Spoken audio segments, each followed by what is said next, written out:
কালিহাতীতে দুর্গাপূজা ঘিরে আইন শৃঙ্খলা বাহিনীর মতবিনিময়।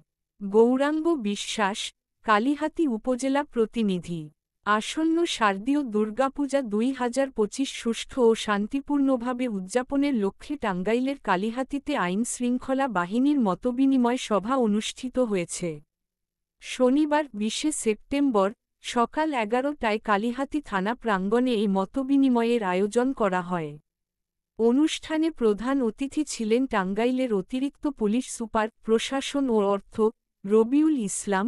বিশেষ অতিথি ছিলেন অতিরিক্ত police super Kalihati circle Abdullah Al Imran, Kalihati থানার অফিসার ইনচার্জ মাহবুবুর রহমান, থানার ওসি তদন্ত শরীফুল ইসলাম, কালিহাতী আর্মি ক্যাম্পের কমান্ডার লেফটেন্যান্ট ইশতিয়াক হোসেন নাসিফ।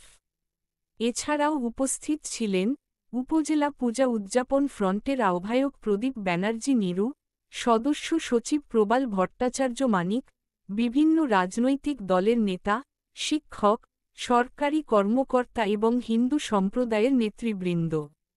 জানা গেছে, এবার উপজেলায় ১৬৮টি পূজামণ্ডপে পূজা উদযাপিত হবে।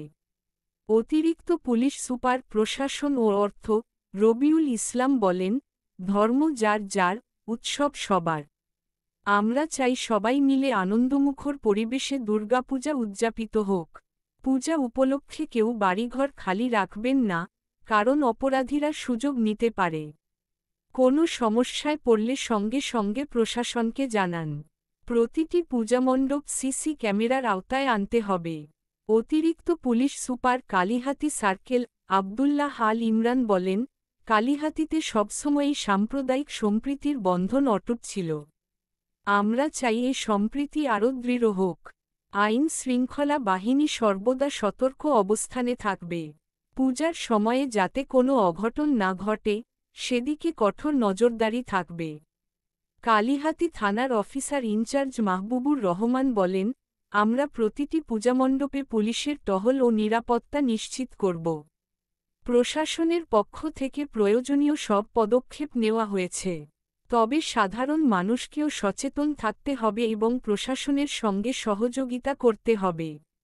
সভায় বক্তারা বলেন, শারদীয় দুর্গাপূজা শুধু ধর্মীয় উৎসব নয়, এটি একটি সার্বজনীন উৎসব। তাই এই উৎসবকে ঘিরে শান্তি শৃঙ্খলা বজায় রাখা সবার দায়িত্ব।